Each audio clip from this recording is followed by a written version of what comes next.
Hello everybody, welcome to Glam Sci's COVID-19 digital delivery, where I'm going to be talking about how Glam Sci has continued to deliver educational services in a more disruptive landscape.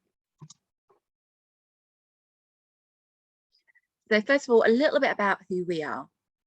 So we are a STEM and diversity educational charity, and we go into schools and take the exciting hands-on parts about STEM and put them back into the local community. So we help guide students through STEM education and back into our STEM workplace.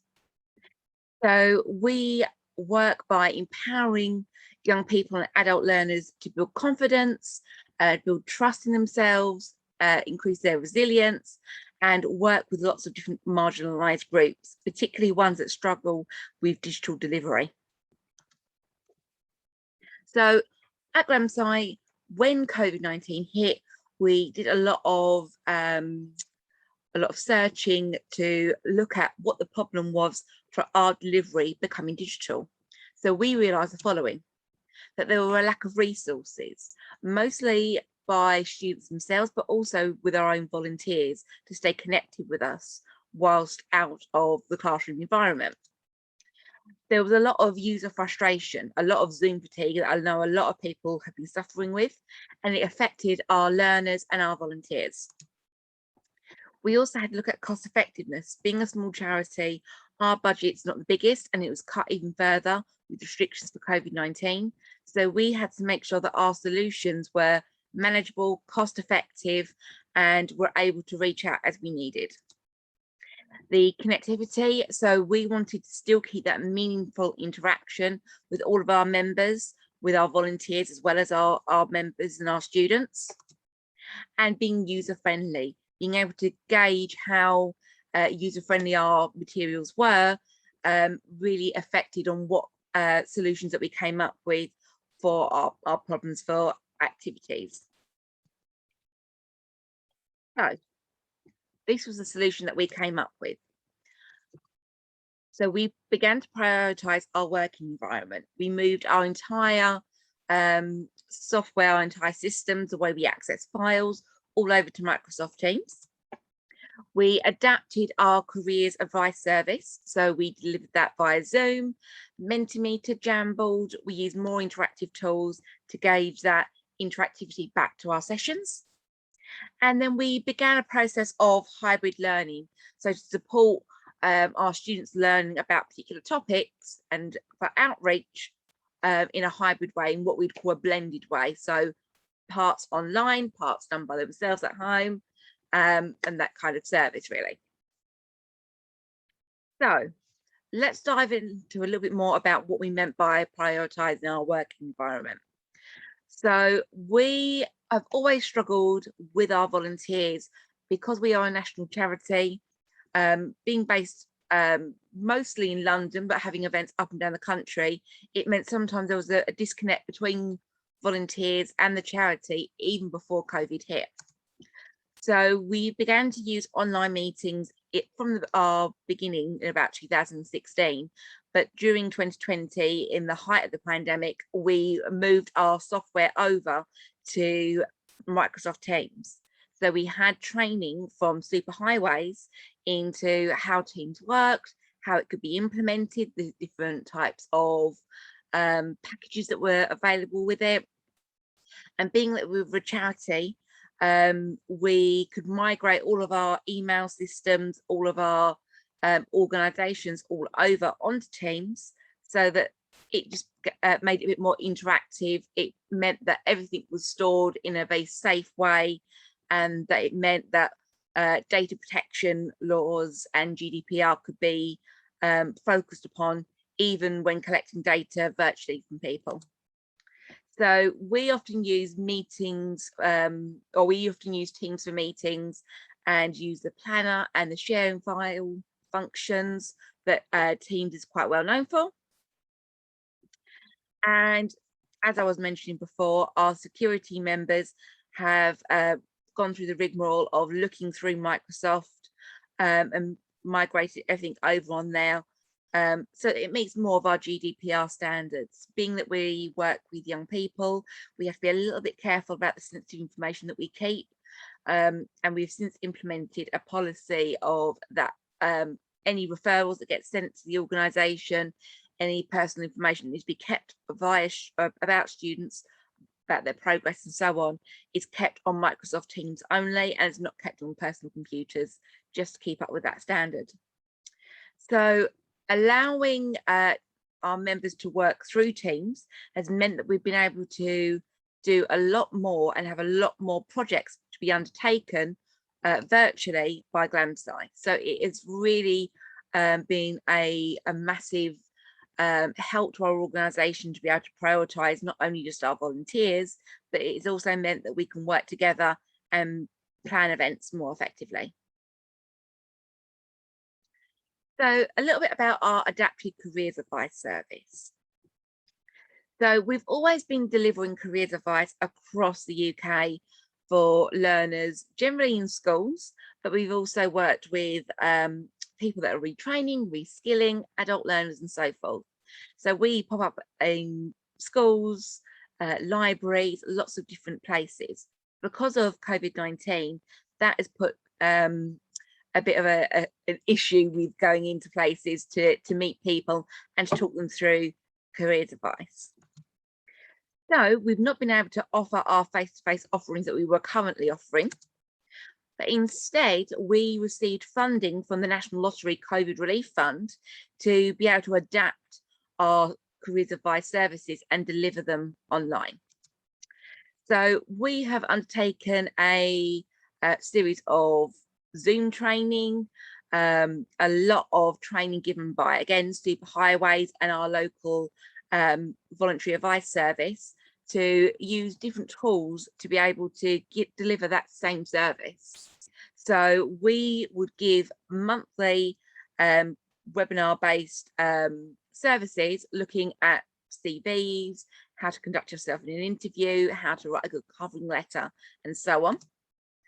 And then in our one-to-one sessions, where we would work with learners and reskillers directly on a one-to-one basis, we would use a mixture of tools, including Jamboard, Miro boards, Zoom, and talk to them directly about what their needs are and hone their skills into a sort of careers action plan. So we could either help support them write a personal statement, we could work with them to almost storyboard their own CV, what to put in there.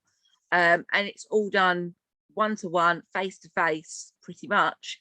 And it replicates that face-to-face delivery that we were doing.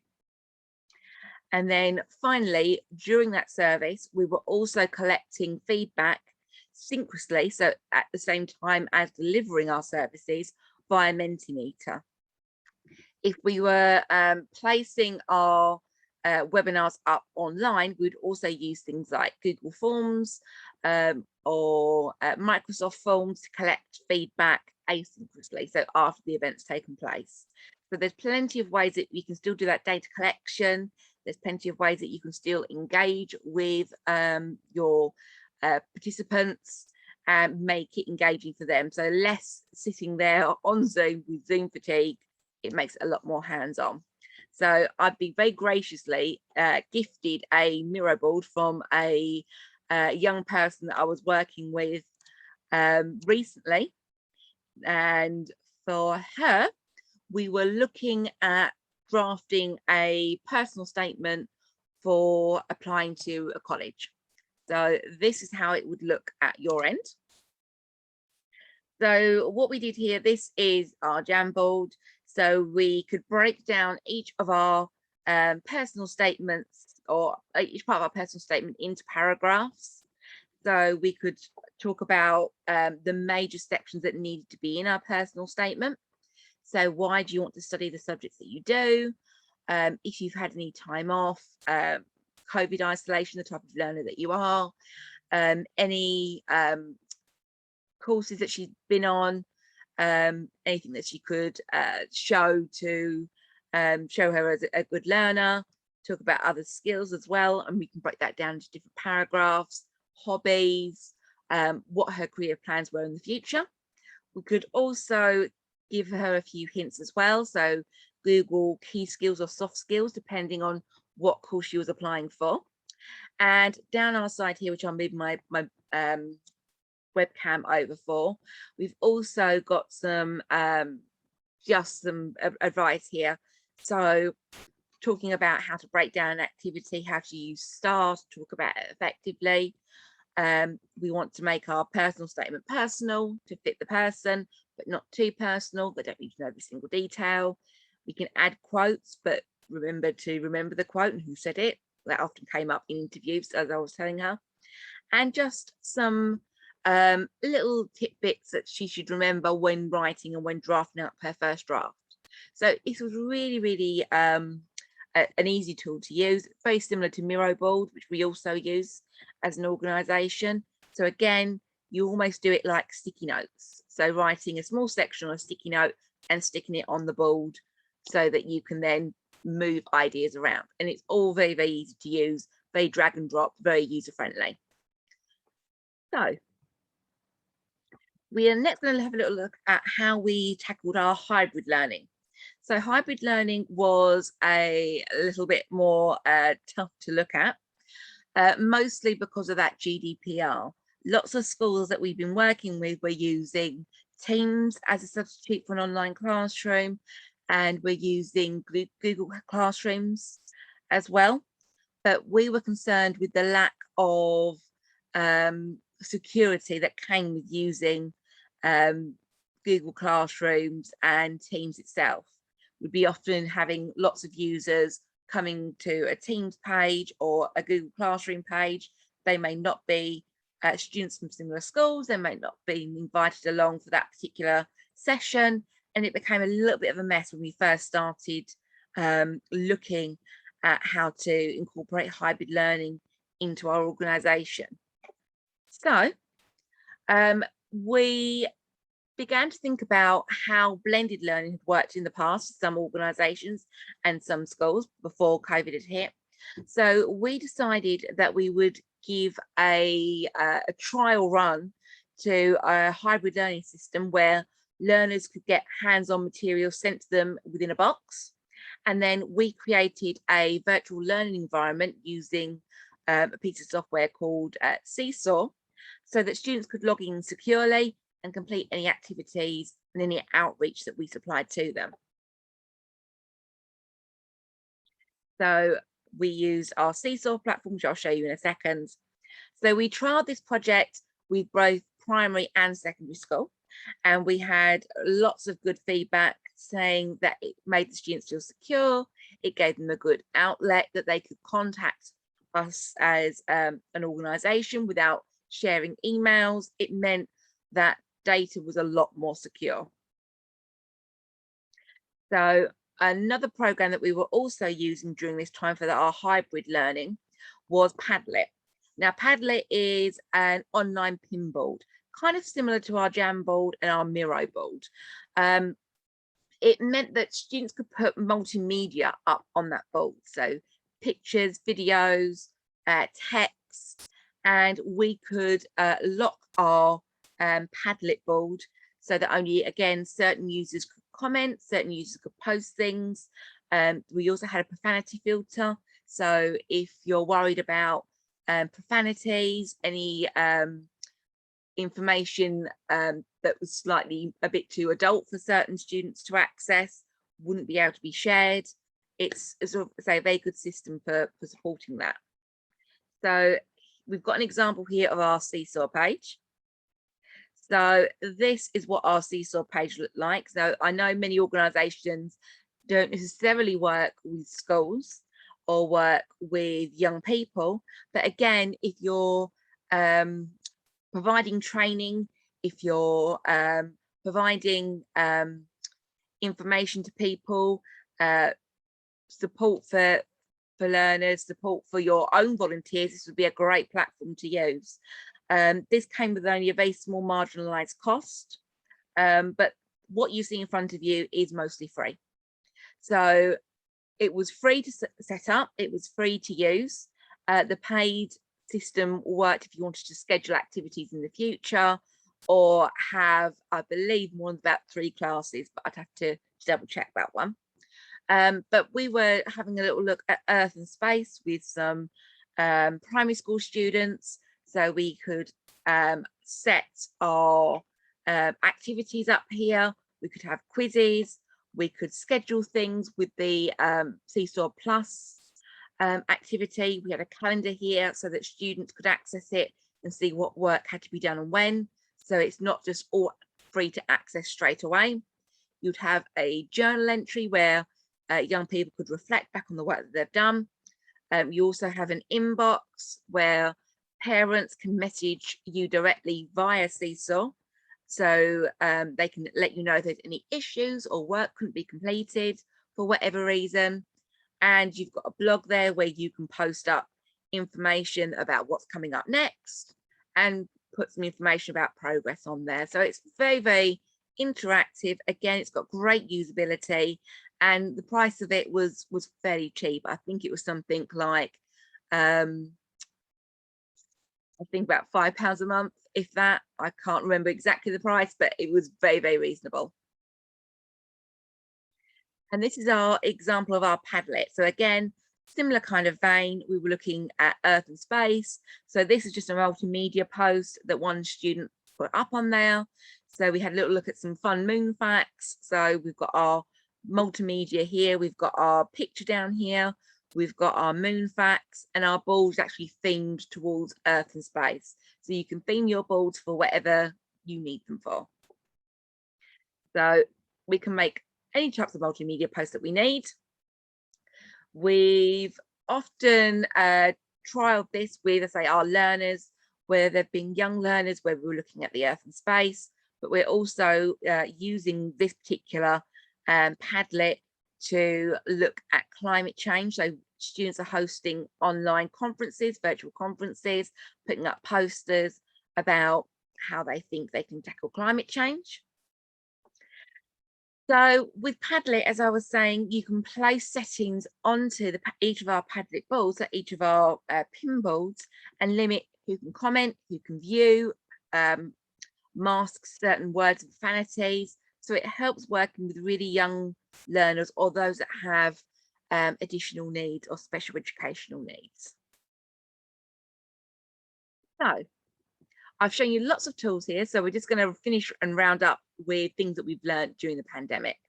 So in summary, despite COVID-19, the way that we are going to work is going to remain forever changed. We've seen the benefits and the pitfalls of working remotely, and I know a lot more organisations will definitely be working more remotely in the future.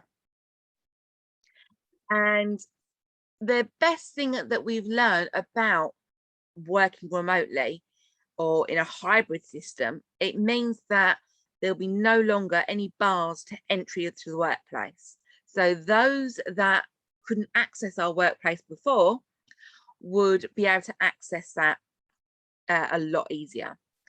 And while some of our systems works well for some organisations, so myself, it's worked mostly quite well for my organisation, it can be more tricky for others. So it takes a little bit of creative thinking to think, how can we implement our systems like this? So what we can learn from COVID-19 is that there are low-cost solutions for those unable to come into the office for whatever reason. So whether it be childcare, whether it be health reasons, that there are ways that we can include those people within our organisation, and that we can access talent remotely without any loss of productivity. And one thing that I will mention here is that as an organisation that's trialled hybrid learning and hybrid ways of working, it's a case of you try these different ways, you try these softwares, you try working via Teams, via Zoom, and so on. It's a case of trial and error. No one's expecting you to know this all straight off the bat perfectly. It takes time to implement these systems. And don't be under the assumption that because it takes time and it takes a little while for everyone to get on board, that that system's going to be a failure. It is very much trial and error, seeing what works, receiving feedback from your volunteers, from your rest of your staff, seeing what works well. Even my own organisation, we still trial certain things with our students before we release it to the general public, and we ask them, what did you enjoy? What did you not enjoy? So it very much needs to, we need to take a bit of a gentle approach with ourselves, that we're not going to get the right solution straight away, but it will come with time. It comes with trial and error, just like anything in life. So here's some testimonies from our users. It's okay me saying that hybrid and digital delivery is the way forward, but you can actually hear it from some of our users and some of our members as well. So here is some feedback from our careers advice recipient. So Lewis Dybel here said that with the Glam Sci one-to-one, I was able to apply and be accepted for a new job in a matter of weeks. So Lewis worked with myself via a one-to-one via Zoom. We created a brand new CV for him, a covering letter as well, and he received a new job offer within about a week or so of applying for that role. So really, really good feedback that we received there. So from another student, we were working on Jamboard. So Jamboard really helped me be able to plan out my personal statement when I needed to write one to apply to college. So some really great feedback there for using a Jamboard system remotely. And from our own trustees, Teams has worked well for the trustee board. It's allowed us to communicate seamlessly and on the go. So these testimonies were taken from our users, our service users, our staff members, and given here for us to talk about today. So these all took time to implement, so it does work.